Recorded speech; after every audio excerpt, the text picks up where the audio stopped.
गुरु प्यारी साध संगत जी, राधा स्वामी जी।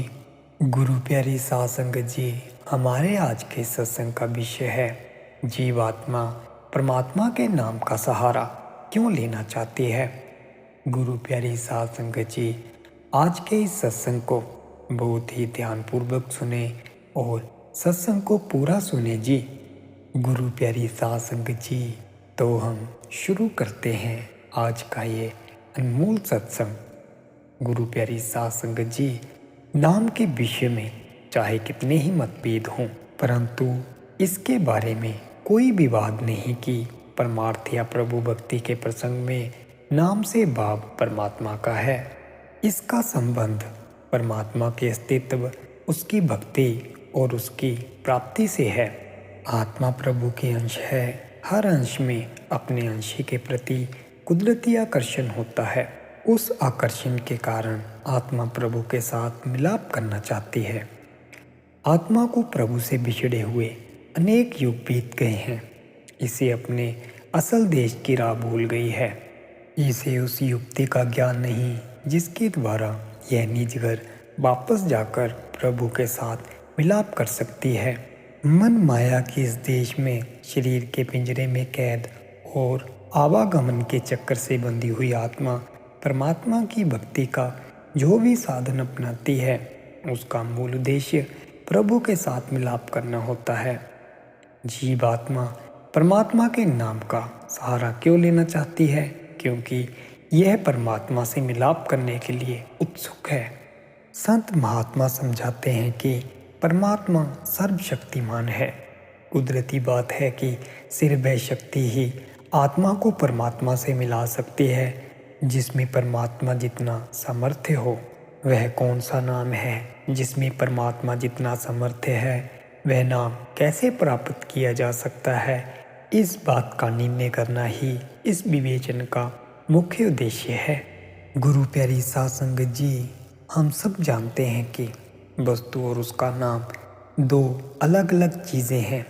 पानी शब्द के साथ मीठा, खारा, गर्म, ठंडा, निर्मल, मैला आदि कई विशेषण जोड़े जा सकते हैं, परंतु पानी ऑक्सीजन और हाइड्रोजन नामक दो गैसों के मेल से बना विशेष पदार्थ है। जल, पानी, नीर, आब, वाटर आदि नाम पानी रूपी पदार्थ का बोध करवाने में सहायता देते हैं।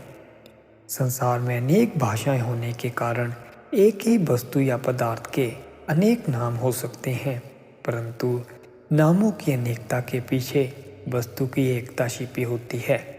नाम अनेक है, परंतु नामी अर्थात परमात्मा एक है। संत महात्माओं ने परमात्मा को नामी कहा है और उसके दो तरह के नामों का उल्लेख किया है। पहली की श्रेणी में अलग अलग भाषाओं में परमात्मा की विशेषताएं वर्णन करने के लिए रखे गए अनेक शब्द या नाम हैं। इन नामों को परमात्मा के गुणवाचक या सिफाती नाम या वर्णनात्मक नाम भी कहा जाता है। ये सब नाम परमात्मा के अलग अलग गुणों का वर्णन करते हैं। परमात्मा की दया का बोध करवाने के लिए उसे दयालु, कृपालु, रहीम, करीम आदि कहा जाता है। वह सृष्टि का कर्ता है, इसीलिए उसे करतार, सृजनहार, रचनाहार या खालिक भी कहा जाता है। परमात्मा के बाकी सभी नाम भी उसकी सिफतों या गुणों का उल्लेख करते हैं। प्रभु के सारे गुणवाचक, सिफाती या वर्णनात्मक नाम लिखने, पढ़ने, बोलने और सुनने में आ जाते हैं। गुरु नानक साहिब जी कहते हैं, आखिरी नाम आखिरी साला, आखिरी ज्ञान गीत गुण गा। अर्थात मनुष्य शब्दों में ही प्रभु और उसके नाम की महिमा कर सकता है।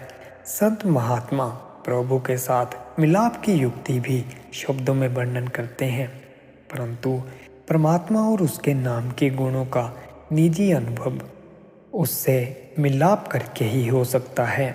मौलाना रूम साहिब जी संकेत करते हैं कि केवल नाम तक ही न रुके रहो, नामी तक पहुंचने के लिए भी प्रयत्न करो। लाभ चांद की चांदनी से होता है, चांद चांद कहने से नहीं। दूसरी श्रेणी में परमात्मा का वह नाम है जिसका अनुभव सूरत आंखों से ऊपर एकाग्र होने से समाधि की अवस्था में होता है। वह नाम मन, इंद्रियों, भाषा और वर्ण का विषय नहीं। उस नाम को जीवा द्वारा बयान नहीं किया जा सकता, बाहरी कानों से सुना नहीं जा सकता और लिखकर उसका वर्णन नहीं किया जा सकता। आत्मा पूर्ण एकाग्रता की अवस्था में उसका अनुभव तो कर सकती है, परंतु उसका वर्णन नहीं कर सकती। पूर्ण एकाग्रता या समाधि की अवस्था में आत्मा द्वारा अनुभव किए जाने वाले इस नाम की धारा सचखंड से प्रभु रूपी नामी में से आ रही है। नाम की यह धारा निर्गुण निराकार के पूर्ण सामर्थ्य से भरपूर है। पावर हाउस में बिजली की शक्ति रूप है। जब वही शक्ति रचना के कार्य में लग जाती है तो अनेक रूपों में प्रकट हो जाती है। उसी तरह परमात्मा निराकार है, परंतु रचना के कार्य में लगी उस नाम रूपी शक्ति का अनुभव प्रकाश और ध्वनि के रूप में होता है। स्पष्ट है कि नाम दो तरह का है। पहला, अनेक भाषाओं में रखे गए परमात्मा के अनेक नाम हैं, और दूसरा, एकाग्रता की अवस्था में अंदर आँखों से ऊपर आत्मा द्वारा अनुभव किया जाने वाला नाम है। वह नाम नामे से आ रहा है। वह नामे की तरह पूर्ण सामर्थ्य से भरपूर है। इसलिए वह नाम की प्रभु रूपी नामे से मिलाप करने का असली साधन है। गुरु अर्जुन देव जी ने प्रभु के गुणों के आधार पर रखे गए उसके नामों को कीर्तम नाम या आखिरी नाम कहा है। जीवा द्वारा बोले जाने वाले और कानों द्वारा सुने जाने वाले ये सभी नाम समय और स्थान की सीमा में है, परंतु प्रभु का सच्चा नाम सृष्टि रचे जाने से पहले का है। वह नाम अमर अविनाशी है। उसका ना कोई आदि है न अंत। उस नाम का इतिहास लिख पाना असंभव है। गुरु साहिब ने अपने शब्द पार ब्रह्म परमेश्वर अंतर्यामी में 100 के लगभग नामों द्वारा प्रभु की महिमा करके अंत में यह परिणाम निकाला। वह नाम प्रभु के समान अकृत्रिम या स्वयंभू है। वह नाम सत्य है, अमर अविनाशी है। उस नाम की ध्वनि समाधि की अवस्था में अंदर अनहद शब्द के रूप में सुनाई देती है। जो साधक अपनी आत्मा उस ध्वनि में लीन कर देता है, वह अनंत गुणों के भंडार प्रभु में समाकर उसका रूप बन जाता है। इसीलिए आत्मा परमात्मा के नाम का सहारा लेना चाहती है, ताकि आत्मा उस परमात्मा से मिल सके।